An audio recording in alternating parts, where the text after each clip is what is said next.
I'd like to welcome everyone to our second ski trip meeting. This will be our last one before the parent meeting, which of course students are welcome to attend on the 28th of August at 7 p.m. Rooms SB 2, 3 and 4. So I want to go through today some of the arrangements for especially arriving at the airport and getting ready for our trip.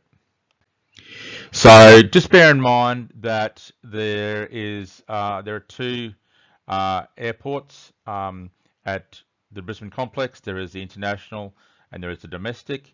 So this slide shows basically the turnoff to the international airport, which we'll be departing from. You need to be there at 7 o'clock. If you're going to be late, just call me on the duty phone, which the number of that is in your student booklet, or choose your travelling group teacher, which is also in the student handbook. So the international is the first one you'll come to. If you go right to the end of the drive, you'll hit the domestic, but the international you'll take off to the left of that sign, and you'll go up to a second story departures area. Just go through those doors, and from my memory, the Virgin counter is the first one that you'll come to as you go through the doors where the drop-off is. Okay, yeah, so we're leaving from international. Take a turn to the left. If you think you might be at the wrong airport, it might be 7:30, no one else from Westpac is there. And the flight announcements are all for places within Australia. So we're leaving from international. I will be there from approximately 6:30, 7:15, and you need to wear your senior jersey so that you're visible and I can see you and it's easier to see the group. So if you're confused or not sure, just call me on the duty phone or call a friend, let us know. If you're running late, that's okay. Just call me or call your teacher and let us know that you're going to be 5 minutes, 10 minutes late. That's all right. So we're leaving, actually departing at 10 o'clock, 10 a.m. So we need to be there 3 hours early at 7 a.m. So if you're running a bit late, there's still plenty of time, but just let us know. Okay, so wearing a senior jersey, assembling your traveling group, which will be 9 or 10 people, and just make sure that you know who your teacher is for your traveling group. Once the group is assembled, your teacher will take you through the check-in process. So we'll show you what to do there. As I said, Virgin check-in is the first one you come through as you come through the drop-off section. There will be some self-serve machines there. So I will give you your boarding pass, and then you go to the self-serve machines. You put your passport face down at the machine. It will check your passport. You should be able to allocate your seat, decide which seat you're going to sit in. So work out with your friends where they're going to be sitting. So you should be able to arrange it to sit with your friends. You'll need to print a bag tag. They're fairly tricky. Just get some help with them. You only get one crack at getting them on properly. Otherwise, they just stay stuck and you might have to print out another one. So just get a bit of help with that. So basically going to check in your luggage, say goodbye to your mum and dad, and then go through departures with your teacher. So we'll probably do that within the hour. So there at 7 o'clock, we'll be through to departures by 8 o'clock, and then we'll wait for our flight. Any medications, see Miss Kavanagh, she is our medical officer for the trip. You need to advise her. You don't need to give her any medication, just let her know this is what I'll be taking, and at your age, we're assuming that you're going to be self-administering. If anything changes over the course of the trip with your medication or any side effects or anything, just let us know so that we can keep track of that. Okay, food, there will be no free food on the flight. Yeah, it's not like the old days. They're pretty stingy, if you like, now. The flight time to New Zealand is 3 hours 30 minutes. The flight back is 3 hours. Once we get through into the departures area, there's plenty of fast food joints there, coffee shops, plenty to choose from, and it's not too expensive. Have something to eat before we go because it's going to be a 3-hour flight. You can bring snacks on the plane to munch on.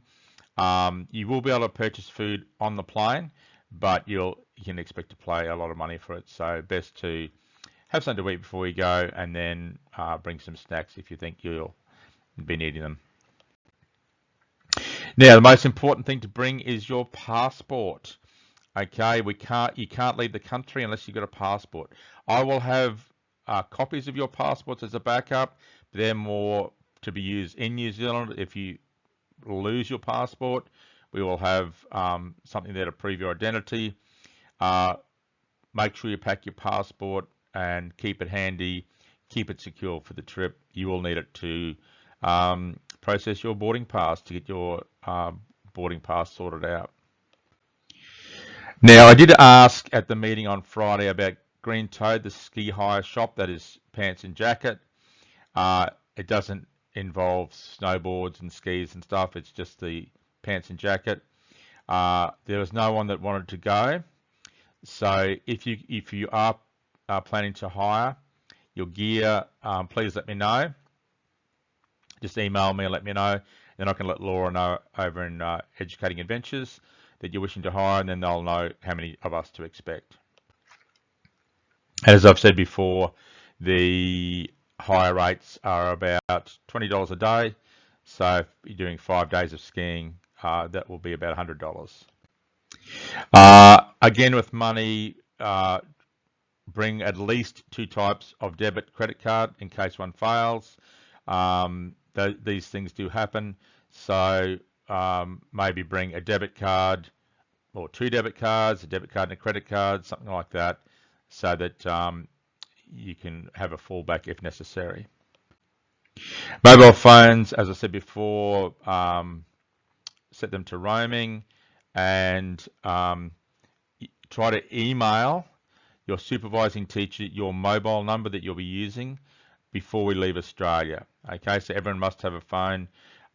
Make sure that your supervising teacher has that number so that we can call you if you're running late, and also to contact you in New Zealand if we need to talk to you for any reason. Gear, as I've said before, make sure you have got gloves, goggles, face mask, a beanie, and then a scarf and neck warmer. When you're skiing, you must wear a helmet.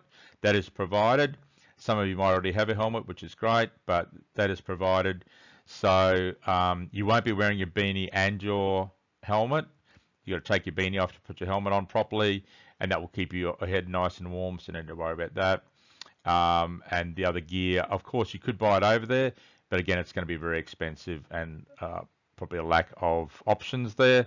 So please get that organised here in Australia and have it ready to go. Topic of alcohol. There will be no alcohol consumed by any of us, so that includes staff and students while we're in New Zealand, and you're not allowed to purchase alcohol while going through duty free. So that includes students and teachers. That's just a non-negotiable, so please respect that. I've been checking the snow reports for the 3 places we're going to. Remarkables at the moment, they've had some good falls lately. The snow base is 50 centimeters at the bottom near the restaurant and so forth, and at the top of the runs it's around 120. So it's looking good, and hopefully at the end of August and then into September it should be more than that, much more than that. So it should be good. Now, skiing ability, we have a few that have skied before, most of us haven't, so you will get lessons. Lessons are included in your trip package. If you've never skied before, you'll do lessons first up. If you're a little bit more confident, please have a go on the magic carpet, which is like a conveyor belt that goes up to a small slope, and then you can have a bit of practice just trying to control your speed, stopping using the snowplow configuration. Those who have skied before, I'll take you up to Alta for a run down Alta and just see how you're going, how you're looking. And if I'm happy with that, then we will make sure that you can then go up to the other runs. But once you've done a lesson on the first day, most people should be confident enough to come up with a teacher. It could be your group teacher, or it could be another teacher. Go up in groups of 8 or so, 8 or 10. Go up the chairlift and take a run down Alta, just a little bit at a time with a teacher, and you should be able to getting your confidence up from that. So we'll play that as we see it there. Coronet Peak, not as, usually doesn't get as much snow as Remarkables, but it's also looking pretty good. A snow base from 42 to 120, and again, they've had some decent falls there. And Cardrona usually gets about the same amount of snow as Remarkables, which is about snow base of around 100 to 150 centimeters at the moment, and hopefully when we get there, it'll be a little bit more. So nearly at the end of our meeting, I also need to tell you that we will be accompanied by Ms. Trimboli's husband, Mitchell. He's coming with us. He's paying his own way completely. He's paying his own airfares, accommodation, meals, etc. He's an excellent skier and snowboarder, so he's coming along to help out those of you that are quite experienced and want to try the more challenging runs. He will go with you and show you, give you a bit of instruction. Also, our ground representative from Educating Adventures over there, Sam, he is an instructor at Remarkables as well, so he can double as another instructor, another person to take people up and give them instruction as they're coming down the slopes. I think I've covered everything, so